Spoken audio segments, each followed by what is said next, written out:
Halo teman-teman semuanya, perkenalkan aku Muhammad Ya Fikri. Hari ini izin untuk menjelaskan terkait dengan materi UAS kita dari mata kuliah Digital Inovatif Entrepreneurship yang diajar oleh Bu Ratih. Ya, teman-teman semuanya, izin saya untuk share screen terkait dengan PowerPoint saya. Untuk tema yang saya ingin bahas hari ini adalah analisis bisnis digital. Karena bisnis digital ini sangat berpengaruh ya terhadap kehidupan kita semua dan impactful terhadap keseharian kita gitu. Kita rely pada Gojek, Shopee, Tokopedia, TikTok, dan lain sebagainya gitu ya. Nah, pengertian bisnis digital itu sendiri adalah penciptaan nilai, transaksi, pemasaran, dan pelayanan dan yang memanfaatkan teknologi digital dan internet sebagai media utama dan operasional bisnis. Sudah pasti pakai internet ya. Berbasis internet dan menggunakan platform.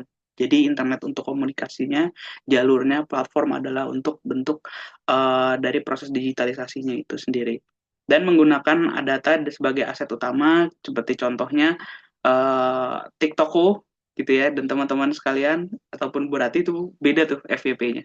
Pasti pakai data yang berbeda-beda gitu ya. Jadi dia dikaitin di mana antara orang itu pasti berbeda-beda interestnya ya, minat dan kecenderungan untuk pembeliannya ataupun consumer behavior-nya.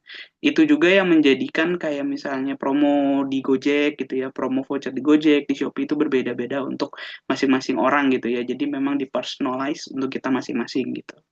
Lalu ada otomatisasi proses bisnis udah pasti apapun yang dilakukan ada digital, bahkan sampai digital warehouse-nya itu sendiri untuk Lazada, Shopee ya itu udah sangat modern sekali, bagus. Lalu ada interaksi real time dengan konsumen. Mungkin contohnya ketika kita berjualan di TikTok Shop gitu ya ataupun Shopee, ada live Shopee gitu ya dengan misalnya kalau ada live itu ada promo, ada voucher dan lain sebagainya. Itu adalah interaksi real time dengan konsumen secara live dengan menggunakan internet dan platform digitalnya itu sendiri. Oke, nah perbedaan bisnis digital dan konvensional ini ada beberapa aspek teman-teman semuanya. Ada lokasi, jam operasional, jangkauan pasar, biaya operasional, promosi, dan interaksi pelanggan gitu ya. Kalau bisnis konvensional, lokasinya pasti toko fisik gitu ya, toko Madura gitu contohnya ya, ataupun swalayan zaman dulu tuh ada swalayan-swalayan kayak yang besar, yang kecil, ataupun kayak tos serba gitu ya. Nah seperti itu. Bisnis digital udah pasti dia online atau platform gitu ya. Pasti memang mungkin dia masih ada gudangnya, tapi kita nggak perlu ke sana gitu, barang kita akan diantar gitu ya. Jam operasional dari bisnis konvensional tentunya terbatas, misalnya 9 pagi sampai 10 malam. Bisnis digital bisa 24 jam. Kita check out beras jam 12 malam, besok jam 9 pagi diantar kan gitu ya. Nah, makanya transaksinya itu bisa 24 jam gitu. Nggak tutup-tutup tokonya, kecuali kayak ada pilihan kayak toko libur gitu ya, untuk rebranding dan lain sebagainya.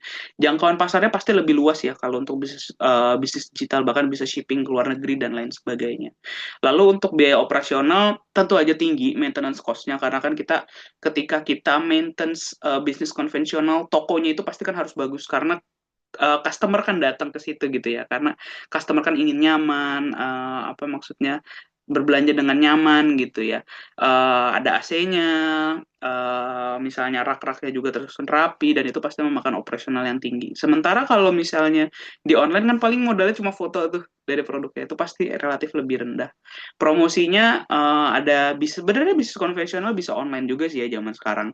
Tapi mungkin zaman dulu memang offline, jadi kayak nyebarin pamflet dan lain sebagainya. Mungkin masih ada teman-teman yang merasakan dapat voucher-voucher gitu ya dari misalnya Hero ataupun dari Carrefour gitu ya. Zaman dulu tuh ada gitu. Ataupun sampai sekarang sebenarnya salah satu restoran cepat saji AW itu masih ngasih tuh kayak voucher-voucher fisik tuh. Misalnya 50.000 dapat apa-apa gitu ya. Meskipun sekarang udah main digital juga gitu. Lalu untuk interaksi pelanggannya tatap muka langsung manusia dan manusia gitu ya. Kalau bisnis digital online dan data driven. Jadi kita mungkin bisa dihadapkan dengan chat AI-nya gitu ya. Bisnis AI-nya gitu. Si chatbotnya gitu ya. Yang di Shopee itu sekarang udah banyak tuh chatbot-chatbot kayak gitu. Misalnya nanya apa, dijawab sama chatbotnya, jawab sama chatbotnya. Ataupun misalnya kita mentok nih, chatbotnya mentok. Itu baru ada opsi tuh keluar. Mau berhubungan dengan CS-nya langsung kayak gitu. Oke, jenis bisnis digital itu ada tiga. Yang pertama versi digital dari bisnis non digital, dua adalah fasilitator digital dan bisnis non digital, mungkin ini yang paling banyak ya. Yang ketiga adalah bisnis digital hybrid. Nah, sebenarnya di Amerika itu bisnis digital itu udah jalan dari 90-an, tahun 90-an gitu ya. 90 akhir lah bahkan. Latest 98, 99 itu udah sangat banyak transaksi online di Amerika gitu ya. Nah, pada saat itu internet sudah masif digunakan di Amerika dan memang secara bisnis itu memang menjanjikan karena kan orang nggak perlu toko fisik gitu ya, orang langsung bisa jualan atau bahkan pun orang jual barang second itemnya mereka, maksudnya barang-barang bekasnya mereka gitu ya, kalau udah nggak kepake dijual aja gitu kayak barang-barang pre-love lah kalau di kita gitu ya. Itu orang Amerika dari zaman masih pakai PC itu udah melakukan itu sebenarnya tahun 90-an dan itu sangat masif. Oke, versi digital dari bisnis non digital itu adalah contohnya e-book ya, dari toko fisik gitu, buku yang kita baca gitu sekarang jadi e-book di platform digital dari misalnya HP, tablet ataupun bahkan Amazon bikin hardware tersendiri untuk baca buku gitu ya. Itu memang sangat dikhususkan untuk e-book, dia cuma bisa baca buku doang dari digital itu, dari tablet kecilnya itu. Lalu ada streaming film juga ya, contohnya Netflix ya, yang paling masif itu sangat menggebrak pasar gitu ya, dengan menghadirkan film-film secara streaming di internet dan biaya subscription. Kita nggak harus punya barangnya, tapi kita bisa sewa gitu. Nah, contohnya juga yang paling menarik adalah kita sebenarnya. Online course ini dari kelas tatap muka. Jadi produknya berubah menjadi digital. Mungkin pun ada yang live-nya gitu ya. Misalnya berarti kan ada kita ada live-nya gitu ya. Maksudnya kita belajar bareng gitu ya. Tapi kan most likely materinya adalah kita akses melalui platform LMS itu gitu ya. Berarti sudah siapkan materinya, kita tonton ataupun kita download materinya dari LMS kita gitu. Distribusinya udah pasti tanpa logistik fisik, kan kita nggak dikirim buku gitu ya. Maksudnya, ataupun kayak misalnya semacam kalau dulu mungkin kayak semacam ada edaran-edaran gitu ya, kayak semacam ringkasan materi gitu dan lain sebagainya. Ini kan semuanya bentuknya PDF aja gitu atau PPT. Jadi lebih mempermudah pastinya untuk kita semua. Dan biaya produksinya bisa ditekan karena mungkin kita nggak perlu cetak, nggak ada biaya logistik dan lain sebagainya. Kita ketik di laptop, save, upload, teman-teman bisa ngelihat semua gitu. Lalu untuk fasilitator digital dari bisnis non digital. Nah, ini adalah platform yang mempertemukan penjual dan pembeli. Contohnya marketplace seperti Tokopedia, Shopee udah pasti ya, riding kayak Gojek dan Grab. Lalu juga ada Traveloka. Nanti untuk Gojek kita into deep to that specific session ya habis ini teman-teman, karena kita akan bahas Gojek lebih mendalam. Nah, ciri yang paling mencoloknya itu dia nggak memiliki produk. Jadi Shopee itu produknya apa sih? Yang nggak punya, Shopee itu nggak punya produk. Tapi orang jualan di Shopee gitu.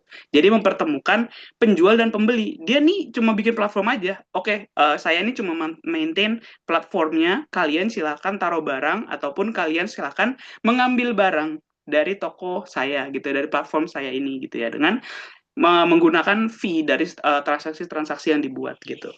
Dan data menariknya adalah sudah 67% masyarakat Indonesia itu menggunakan atau rely on digital platform gitu ya untuk kesehariannya ataupun belanja bulanan gitu ya, menurut data dari intelijensi data pembayaran yang saya dapat tahun 2025 kemarin.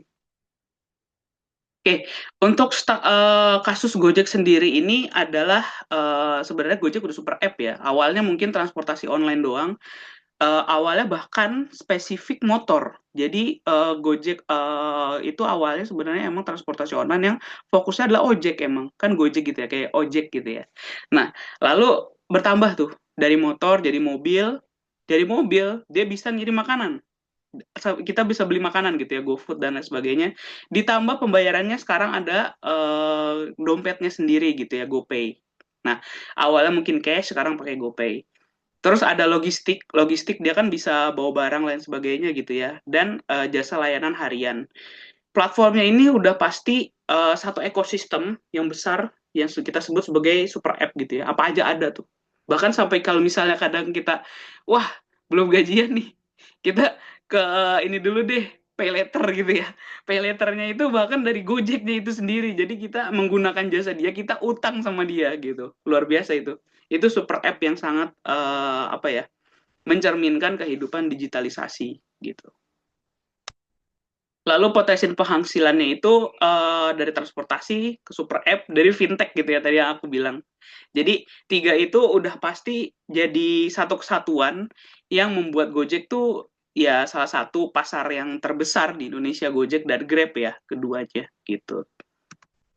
Nah, terkait dengan usulan pengembangan bisnisnya sebetulnya ada beberapa dan dua sudah berjalan tuh. Contohnya layanan langganan, kayak misalnya ini ya, kayak misalnya sehari-hari tuh kadang kita ada voucher yang sebulan bisa bayar berapa kayak 10.000 gitu, berlaku sebulan voucheran, nanti ada potongan-potongan kayak biaya ongkir ataupun biaya ketika naik Gojek diskon 5.000 dan lain sebagainya gitu ya. Itu misalnya kita bayar 50.000 sampai 10.000 sampai 50.000, nanti kita dapat diskon-diskon tertentu gitu. Jadi kan itu ada subscription-nya ya. Nah, lalu juga penggunaan kendaraan listrik ini sebenarnya sudah banyak ya, mobil ataupun motornya yang menggunakan listrik gitu. Nah, mungkin yang lebih dapat dikembangkan lagi ya, itu dari Gojek adalah ekspansi layanan digital finance-nya. Karena contohnya kan kayak Shopee, Shopee itu bisa kita bilang juga super app, tapi kan dia nggak punya transportasi ya. Dia kita bisa bilang super app karena dia tuh bukan cuman fintech-nya itu sendiri ya, tapi dia punya bank, Shopee Bank. Nah, itu sangat menarik tuh. Dia menguasai ekosistem pasar, dia punya fintech gitu ya, dia menguasai e-commerce, dia bahkan punya bank sendiri. Itu sangat menarik. Oke, selanjutnya di adaptasi masa depan ini ada beberapa. Tentunya ada inovasi teknologi berkelanjutan, ekosistem partner yang luas, fokus customer experience, dan nomor 5 dan 6 ini yang harus kita tekankan terkait dengan keterbukaan data teroperate karyawan dan status pekerja. Karena Gojek ini kan bisa dibilang dia startup yang sudah IPO ya gitu ya. Meskipun demikian, banyak sekali kejadian-kejadian dari perusahaan digital seperti Gojek, Shopee, Tokopedia, dan lain sebagainya e-commerce ataupun super app platform lainnya itu sering terjadi di media-media gitu ya ataupun media sosial terkait dengan tiba-tiba layoff. Nah, itu bahaya tuh teman-teman. Itu harus terbuka secara publik. Maksudnya gini, jangan sampai kita tuh udah kerja 2 tahun, 3 tahun, tiba-tiba town hall dadakan di siang hari, jam 2 udah layoff gitu. Itu kejadian tuh, udah berapa kali kan kejadian rame di medsos ataupun media dan lain sebagainya. Itu tidak baik tentunya untuk ekosistem bisnis kita ataupun dengan kehidupan kita bernegara. Sebagai pondasi harusnya kan di sana ada Kementerian Tenaga Kerja dan lain sebagainya sebagai payung dan landasannya gitu. Lalu yang keenam adalah hak dan kewajiban kedua belah pihak yang lebih jelas. Saya adalah salah satu orang yang tidak setuju bahwa mitra Gojek adalah dianggap sebagai staff. Tidak. Nah, tetapi kesejahteraan mitra itu sudah tentu harus menjadi concern perusahaan gitu ya. Mitra ini sorry itu saya sering dianggapnya kan bagian yang lemah gitu ya. Jadi perusahaan bisa melakukan hal-hal yang mungkin kayak mitranya tuh nggak tahu semuanya gitu. Misalnya dia memperlakukan rate yang lebih tinggi, potongan yang lebih tinggi ataupun lain sebagainya gitu. Itu harus diperhatikan. Dan pemerintah harus masuk ke sana. Pemerintah harus memperhatikan warga negara, mitranya yang bekerja, melindungi. Pemerintah harusnya hadir untuk menjembatani keduanya gitu ya sampai tercapai sebuah mufakat yang baik gitu ya. Contohnya nih ya, contohnya Gojek itu kan driver udah pasti di jalanan dong. Kalau udah pasti di jalanan, pasti rawan kecelakaan dan lain sebagainya. Minimal JHT JKK tuh harus punya JKM. Itu minimal. Mereka kan pekerja. Mereka tuh meskipun mitra, mereka pekerja. Mereka harus punya itu BPJS dan perusahaan tuh harus ngomong. Mungkin sekarang udah ngomong ya bahwa ini ya nanti kalau mau ikut JHT-JKK kita daftarkan tapi dipotong sekian. Nah, itu coba diperhatikan kembali biaya potongan-potongan tersebut apakah berdampak kepada mitra, memberatkan ataupun lain sebagainya. Kalau menurut saya harusnya wajib, bukan sebagai syarat pilihan. Itu harusnya wajib tuh BPJS TK gitu ya dan KS untuk teman-teman mitra Gojek ataupun Grab dan lain sebagainya. Nah, kesimpulannya adalah yang terakhir, bisnis digital lebih fleksibel pastinya dan scalable. Gojek termasuk fasilitator digital hybrid. Keunggulan utamanya adalah teknologi, data, dan jaringannya luas ya.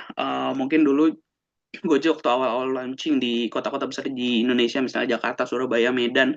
Terus sekarang semua kota udah punya Gojek, udah bisa join Gojek, dan itu bagus banget gitu. Membuka lapangan pekerjaan sebesar-besarnya. Lalu untuk transformasi digital menentukan keberlanjutan bisnis. Nah, modelnya mau kemana nih? Desainnya mau kemana?